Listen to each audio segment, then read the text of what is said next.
Bulgarians are everywhere. We're taking over the world.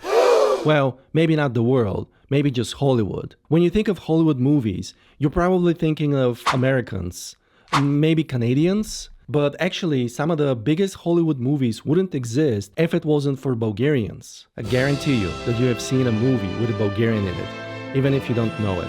Everything from 1960s B-movies to 80s action films to modern-day comedies have had a Bulgarian involved in it. So I was wondering, why are there no famous Bulgarians? Huh? I mean, world famous. Obviously, there are a lot of Bulgarians who are famous here in Bulgaria, but unlike other Eastern European countries, there's no world famous Bulgarian. You know, I mean, you have like some sports figures like Hristo Stoichkov, for example, who became famous on the world stage. Maybe Grigor Dimitrov, the tennis player, is world famous, but you know, there's no one as famous as Miloš Forman, for example, or Yorgos Lanthimos from Greece. Romania has great directors, Serbia as well. Get on with it. Yes, get on with it. I think the reason is because Bulgaria is a very isolated country. It's still very conservative, and not a lot of Bulgarians want to become famous on the world stage.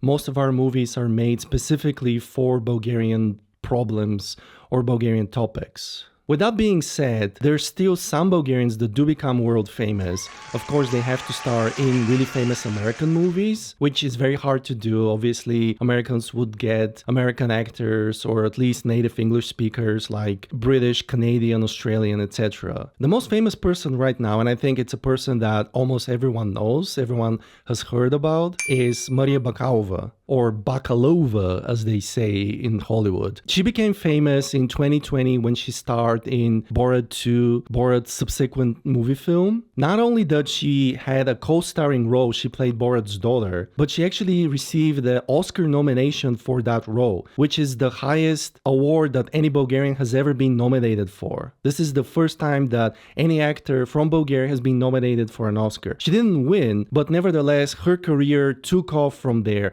and she's been in so many other movies like The Apprentice, Guardians of the Galaxy Volume 3, and Creature Commandos. One thing that I remember when I saw Borat 2 is obviously we didn't know, nobody knew because it was a secret, that there's going to be a Bulgarian in it. So we just started the movie, we had no idea who this person is. Like they say that she's famous in Bulgaria, but actually she wasn't really known at the time, even in Bulgaria. So anyways, we're watching the movie and every time she's supposed to speak Kazakh, she's actually speaking Bulgarian. So you can imagine that blew my mind. I was like, what the hell is happening? Why am I hearing Bulgarian in Borat? And obviously Borat, Sacha Baron Cohen, when he speaks Kazakh, he actually speaks Hebrew. So she's speaking Bulgarian and she's speaking fluent, perfect Bulgarian. He's speaking Hebrew. It just like blew my mind. It was insane. It was crazy. Okay, what you tell me that? Каква тинок? Готах бебето. Бака? And we were like, okay, they just got like some Bulgarian actress, whatever, it's not a big deal. But then she actually received a Golden Globe nomination and an Oscar nomination. We were like, what's happening? This is insane. By the way, you might think that here in Bulgaria, she would have been seen as a national hero or something like that. But actually, most people from the acting academy, from Bulgaria's National Academy of Film and Theater, actually rejected her, actually said that Borat sucks and it's low quality trash, like it's a bad movie or stuff like that, which is insane because you think that these people who train to be actors, right, like all their dream is to be a performer on the big stage and stuff like that, and here's one of them who succeeds to be world famous, who becomes one of the most celebrated actors ever. I mean, okay, fine, she's not as big as, you know, Meryl Streep or anything like that, but you get my point, right? Nobody knows where Bulgaria is. Like they cannot place Bulgaria on the map. Seriously, where is Bulgaria? I have no idea right now. And suddenly she gets an Oscar nomination. That's crazy. That is such a huge achievement. And even till today, Maria Bakalova, even though she's in blockbuster movies in America, these, high budget American movies, she's working with James Gunn and whatnot. Still in Bulgaria, she's making these low budget indie films. They win awards, but the audience hates them. They have like very low score on IMDb. Next up, we have Nina Dobrev. Now, Nina Dobrev is a little different because even though she was born in Bulgaria, she was born in the capital, Sofia, her family moved to Canada when she was 2 years old. So she was raised in Canada, even though she moved back to Bulgaria when she was 10 with her mother, and she actually lived in Bulgaria for 2 years when she was a kid. She's pretty much raised in the Canadian system, right? In the North American system, she studied acting and dancing when she was a kid, and she landed the leading role in The Vampire Diaries, which was a huge show. I've never seen it myself, to be honest, but I know that it has a ton of fans. Everyone loves it and whatnot. So that's like a big deal. I actually know Nina Dobrev, well, first of all, from the fact that she's Bulgarian, and second of all, from comedies, because after she did The Vampire Diaries, she starred in a lot of comedies. The thing about Nina Dobrev is that she actually speaks Bulgarian. So here's a video where she's explaining the meaning of Bulgarian phrases. Next up, we got Grazne. Oh, Gaje is like, they're my boyfriend. Gaje is like somebody I'm going out with. Well, obviously, I haven't had a lot of Gajes in Bulgaria, so didn't have to learn this one. I think one thing that's interesting about Nina Dobrev, one thing that most Bulgarians find weird, is that she has a male family name and not a female family name. The family names in Bulgarian are actually gendered. Females would end in a and males would end in ov. And she ends in f, which is Dobrev. She should be Dobreva and not Dobrev, but I get it why she took the exact same name as her dad, because in English you cannot change your name. That's technically a different name. But in Bulgarian, Dobrev and Dobreva are actually the same name. It just refers to Mr. and Mrs. Dobrev. Next up, we have Dimitar Marinov, who played a supporting role in Green Book. We have many concert dates left. Yeah. So? You realize we're contractually obliged to perform them. Of course I do. You don't play, we don't get paid. What's your point? Ugly circumstances are going to happen again. So control yourself. Don't lecture me, you rat. Now, you might not think that he's really that famous because he played one supporting role in one movie, but it's actually a big deal because the movie won the Oscar for Best Picture. And when that happened, all the actors came on the stage, and Dimitar Marinov actually went on stage waving the Bulgarian flag. So that was a big moment. You can see a Bulgarian on the stage of the Oscar waving the Bulgarian flag. Of course, at the time, some Bulgarians were like, well, this is kind of pathetic. Like, why is he doing that? He's a nobody. Like, he shouldn't bring this nationalist stuff on the Oscars or whatnot. But, whatever. I think no one in America realized that was happening. No one recognizes the Bulgarian flag, or no one's going to look at Dimitar Marinov at the time. So I think it was kind of fun. Now, Dimitar Marinov, he was born in 1964 in Bulgaria, and actually when he was serving his time in the Bulgarian army, which at the time was mandatory, he was arrested because he was... Well, what actually happened? Yeah, he was arrested because he was accused of conspiring against the People's Republic and tried to escape to the West. The verdict was 3 years political imprisonment. So yeah, he actually spent 3 years in prison and was able to graduate from acting school after he came out of prison, right? Which must have been incredibly hard. I mean, if you think about it, if you're declared enemy of the state in socialist regime, that's like a dictatorship. But he was still able to not only graduate, but actually start performing with a musical band and travel across the world. Eventually, he defected to Knoxville, Tennessee. He actually worked a lot of odd jobs. He moved to San Diego, where he eventually became the owner of a coffee shop. So his life story is actually quite fascinating. Maybe there could be a movie about it one day. Apart from the Green Book, he has a solid career in television. He's made guest appearances in a ton of shows. Also, after Green Book, he came back to Bulgaria and started being in Bulgarian movies. Like, he played the father of the main character in Gundi, and Gundi came out last year, and it's a huge Bulgarian movie. It actually made a ton of money, and it's a rare example of a Bulgarian blockbuster. Now let's move on to artists who work behind the camera, specifically the director Ted Kotcheff. Now, you might not have heard of the name, but you definitely have heard of his movies. Ted Kotcheff has over 20 films, including First Blood and Weekend at Bernie's. And I think that's very interesting because his other movies aren't that popular, but think about it, First Blood, that's the first Rambo movie. That's the movie that introduced the character of Rambo to the world. And that's actually directed by a Bulgarian, right? And then you have Weekend at Bernie's. Now, I haven't seen Weekend at Bernie's, but it's such a popular movie that just in the zeitgeist, just if you're a movie nerd, you know the concept because it's a crazy concept, right? If you haven't heard of it, it's about these two guys who find the dead body of their boss and they pretend that he's actually still alive. Like they carry his body around because they have a big party coming up. And if they say that the boss is dead, then the party would be canceled, right? So it's like a crazy premise. I mean, at least I think so. Like I haven't seen the actual movie, but they are parading a dead body around like it's a living thing, right?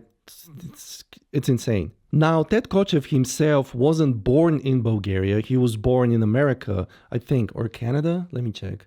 Okay, so he's born in Toronto, Canada, but to Bulgarian immigrants, right? Like his parents were Bulgarians. So, you know, you can say he's a Bulgarian. Depends on like how you look at it. Is he Canadian? Maybe you can say that he's Canadian because he's second generation immigrant. So technically he is a Canadian, right? But he has a Bulgarian citizenship. He has a Bulgarian last name. He's actually huge in Bulgaria. I remember when he came here to Bulgaria, he was invited officially because, you know, he's a big deal and stuff like that. So if you ask most Bulgarians, they will tell you that yes, he is Bulgarian, even though he's born in Canada and he made movies in America.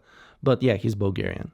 Next up, we have the director Steven Apostolov, who made erotic and exploitation movies in the 1960s. So he's probably the least famous on this list, but I think it's interesting because not a lot of Bulgarians direct movies in America. In fact, it's only these two, him and Ted Kotcheff.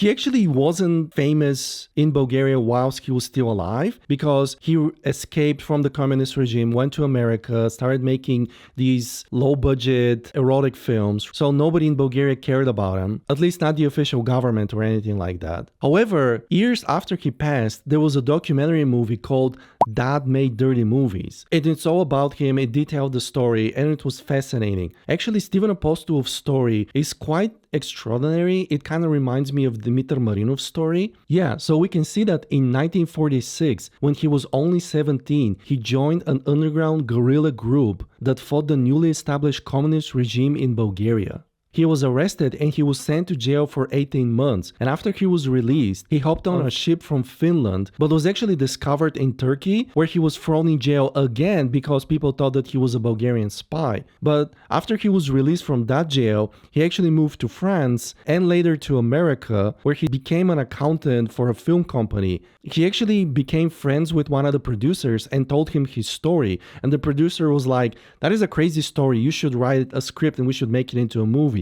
And they did. There's actually a semi-biographical movie about Steven Apostolov that was made in 1957. It's called Journey to Freedom. Now, I wasn't able to find this movie, so I couldn't watch it. It's actually only 60 minutes long, so I don't know, probably sucks. Another thing that is very interesting about Steven Apostolov is his connection to Ed Wood. Now, Ed Wood is a notorious film director. It's declared to be the worst film director ever, but the title is more symbolic. Of course, he became famous after Tim Burton made the movie Ed Wood. I think it was 1994, right? So that movie reintroduced him to a lot of film fans. And till this day, everyone knows the name Ed Wood just because the movie Ed Wood is so good. But not a lot of people know because the movie actually ends sort of like in the middle of Ed Wood's career. But in the end of Ed Wood's career, he was just a writer. He was writing these erotic movies, these low-budget B movies, and those were the movies that were directed by Steven Apostolov, including probably the most famous movie, Orgy of the Dead. You can imagine what type of movie is with a title Orgy of the Dead. I have to specify that it's not hardcore anything, but you know, it's still a sexploitation film. However, sometimes Hollywood actually comes to Bulgaria. Believe it or not, there's actually a lot of American movies that are filmed in Bulgaria.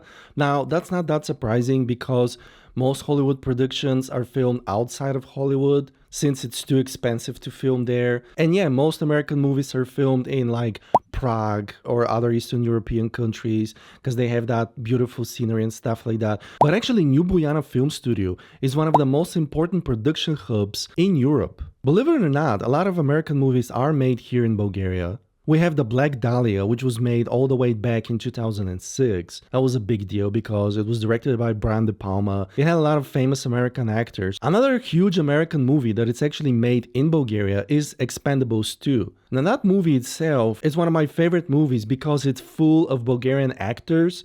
They're just like in the background that you don't know about, and you can clearly see a lot of the American sets that we have here in Nu Boyana Film Studio that they use for Expendables. So maybe one day I'll do a review on Expendables 2 because it's unintentionally one of the funniest movies I have ever seen. But yeah, in reality, a lot of Bulgarians work behind the scenes. We have production design and technicians, electricians, stuntmen. Actually, the new Edgar Wright remake of The Running Man that came out last year, all the stunts were filmed here in Bulgaria. So the movie didn't do that well in the box office, but it had amazing stunts. And for such a big American production, to trust another country with their stunts, that means that they are as good as the American stuntman, right? So yeah, as you can see, Bulgarians are taking over the world. We're taking over the world one American movie at a time.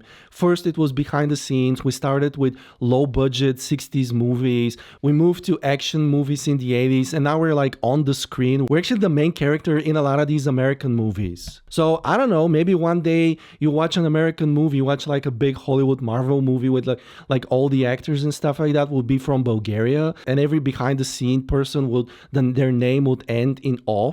So yeah, that would be cool. That would be cool to see. And it's still going to be an American movie, right? It's still going to take place in America and everyone's going to speak English.